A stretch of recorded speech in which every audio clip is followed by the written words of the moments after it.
Hello, friends. This is Dave Hurwitz, executive editor at ClassicsToday.com, with a little chat on what happened to Telarc Records. Because some of you have asked over time, and it's a very interesting story because they were an independent label known for their audiophile productions who started at the top. I mean, they're based in Cleveland, and they had the Cleveland Orchestra. They have the Dochnani Beethoven cycle. They have all kinds of terrific stuff. They worked with the Cleveland Orchestra, the Boston Symphony, and then, a lot of other really first-class artists who later wound up at like Universal and other things. I mean, they should have box sets devoted to Charles McCarris, Christoph Dochnani, Leonard Slatkin, David Zinman. Their catalog is actually very nicely categorizable. They had the Cincinnati Pops with Eric Kunzel, and you could make wonderful sets devoted to some of these artists and orchestras and other people. They had pianists and they had chamber ensembles. They were marvelous, and the sound quality was always terrific. And but now they're sort of quasi-shadowy, existence-y. Things are out. You don't know where they're coming from. They're distributed by Universal, actually. But I'm going to give you the story. I'll give you the story. My friend Christophe Huss, the critic at Le Devoir in Montreal, and I were actually in Cleveland for one of the last Telarc sort of demo parties when they were demonstrating their SACD sound with things like the Vaughan Williams C Symphony with Robert Spano in Atlanta. They have Robert Shaw. They have Spano. They've got wonderful recordings of this stuff. They had Lauren Mazel. I just can't. It's an incredibly distinguished catalog that's just sitting around and nothing's happening. And when I started this channel, I have to say, I was in touch with the people who were managing them, and they were looking to do something. And we had talked about it and gone back and forth, and I tried to follow it up, but then nothing ever happened. And it was really a shame. So let me just give you the info. It's all from Wikipedia, but it's extremely helpful to sort of learn just how bizarre the record industry is generally. And it was Telarc's classical side. I mean, they were known as a classical label, but they also did blues and jazz and other things. And that may have been more valuable. I'm not sure. But let's start it. They were founded in 1977. Okay, they were based in Cleveland.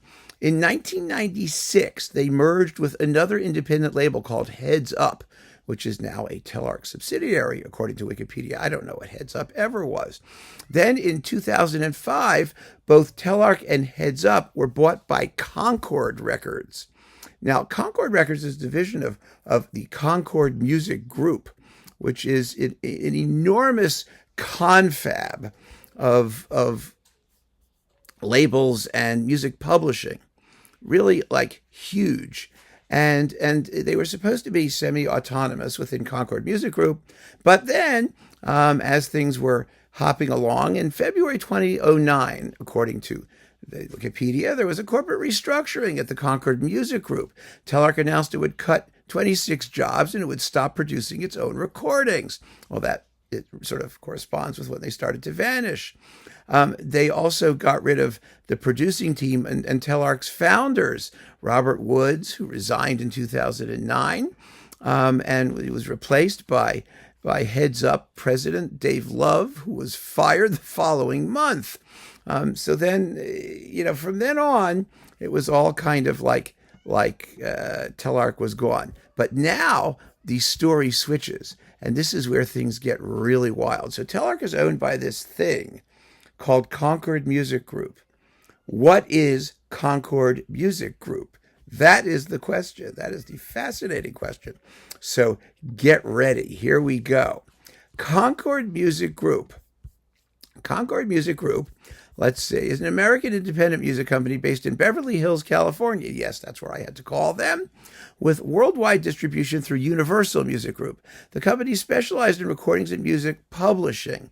On April 1st, 2015, Concord Music Group merged with Bicycle Music Company to become Concord Bicycle Music. Now, what is the history of this? So in 2004, Concord Records acquired Fantasy Inc., owner of the Prestige Fantasy Milestone Riverside Specialty and Post-Atlantic Stax catalog. I don't even know what half of these things are. They're popular music things or something. Concord then combined with Fantasy to form the independent Concord Music Group.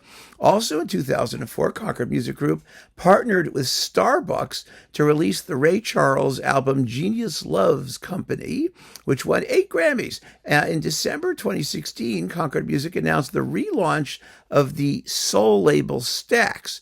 Rights to the name were formerly held by Fantasy. Okay, so they've got like this label thing going. Then, in March 2007, Concord Music Group and Starbucks jointly founded the Hear Music label. They had a Paul McCartney thing, and Carly Simon, and James Taylor, and Joni Mitchell, and John Mellencamp, and all these like famous people, pop people.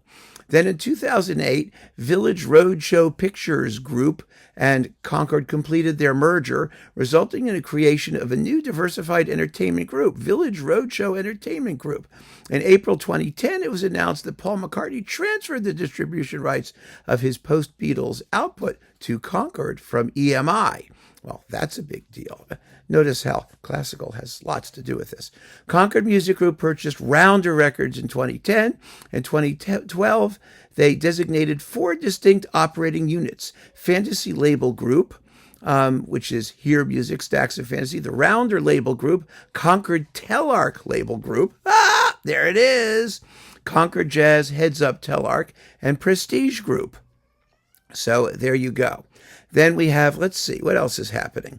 On March 25th, 2013, Wood Creek Capital Management, now Barings LLC, an affiliate of Mass Mutual Financial Group, purchased Concord Music Group from Vintage Roadshow Entertainment Group. In October of 2013, music publisher The Bicycle Music Company acquired Wind Up Records' back catalog, including the master recordings of 1,600 songs, including albums by Creed, Evanescence, Seether, and Alter Bridge. The Bicycle Music Company then entered into a service agreement deal with sister company Concord Music Group to market the acquired Wind Up Records and other back catalogs to retailers and consumers. Then in 2014, Tom Whaley's label, Loma Vista Recordings, home to St. Vincent, Little Dragon, Spoon, Cut Copy, Marilyn Manson, Ghost, and the Django Unchained soundtrack, agreed to a new multi-year worldwide strategic partnership with Concord Music Group. Under the terms of the agreement, Concord Music Group provided funding for new talent relationships and artist development. Then also in 2014, Concord Music Group announced the acquisition of VJ Recordings, including over 5,000 master recordings from Little Richard, John Lee Hooker, Betty Everett, Jimmy Reed, Jerry Butler, the Staple Singers, Gene Chandler, among others.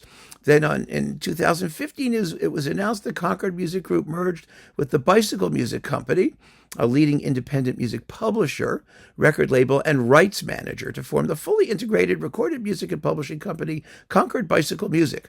Concord Music and Bicycle Music operates as individual divisions within Concord Bicycle Music, with Concord Music Group being primarily responsible for recorded music activities and Bicycle overseeing publication and rights management. Now, Concord Music Group also owns Boozy and Hawks, which is the world's largest classical music publishing label. They own the rights to Bernstein, Rachmaninoff, Stravinsky, Bartok. It's really unbelievable. It's this enormous conglomerate. And somewhere in there is Telarc. Also in there is Varese Sarabande, the film music label, which is moribund as Telarc is. So they're sitting on all of this stuff. That's where they are. And that's what happened to Telarc. They're just sitting in this enormous conglomerate thing. Now, some of you might, point the fickle finger of fate and say, oh, well, that's the evils of capitalism and all that. And I'm not saying this to demonstrate that at all. It's just a question of how the business world operates, the world of finance. There is someday somebody may actually want to take Telarc out of Concord Music Group or try and do something with it within Concord Music Group. But there has to be some sort of inspiration to do it. I don't know what that is. I don't know what the economics are. I don't know anything about the finances, but that is what happened to Telarc.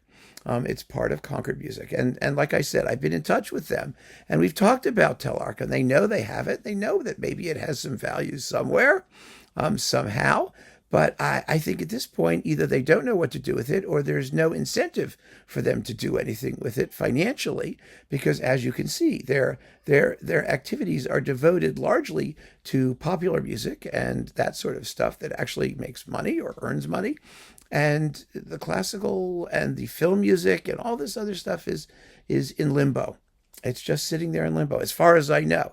If anybody at Concord Music Group would like to get in touch and tell me what's really going on, I would really be very pleased, because they're very nice people. The people I spoke to, I have to say, were lovely. And I approached them originally to get permissions to use samples in some of these videos. And they were very forthcoming in saying, yes, I could, but it was a process, because they're a rights management group too. So I had to get prior approval, and then once I did something, I would always get copyright claims, and then I would have to write to them and ask them to remove the copyright claims, to drop the claims, which they would do. But it was, in the meantime, it was very complex and difficult. And sometimes they were busy and they would wait a while to get back to you. And I mean, they would always do it, but it wasn't easy. They didn't make it easy for you. Nobody in this business does. It's all a big, giant confabulation of digital stuff and rights management and these enormous companies where the right hand doesn't know what the left is doing, and there's a Byzantine approval process for anything to happen, and so I couldn't be bothered with it, and probably neither could the rest of us. But that's where Telarc is. A select number of Telarc recordings still seem to be out there. God knows who's in charge. I have no clue. I don't know if and when they're going to try and do anything. I would love, as I said, to see some organization of what is a really very tidy catalog that could be very nicely compacted and re-released. But as physical product is vanishing, I don't know if there's any interest in doing that. So there you have it. I mean, remember, they have all the early Pavo Yarvi Cincinnati stuff. They have Lopez Cobos. They have all sorts of great stuff. I do hope someday somebody gets their hands on it and it either all shows up as streaming media, or they will start to actually release some physical product, at least for a last hurrah. So keep on listening, friends. Thanks for joining me, and take care.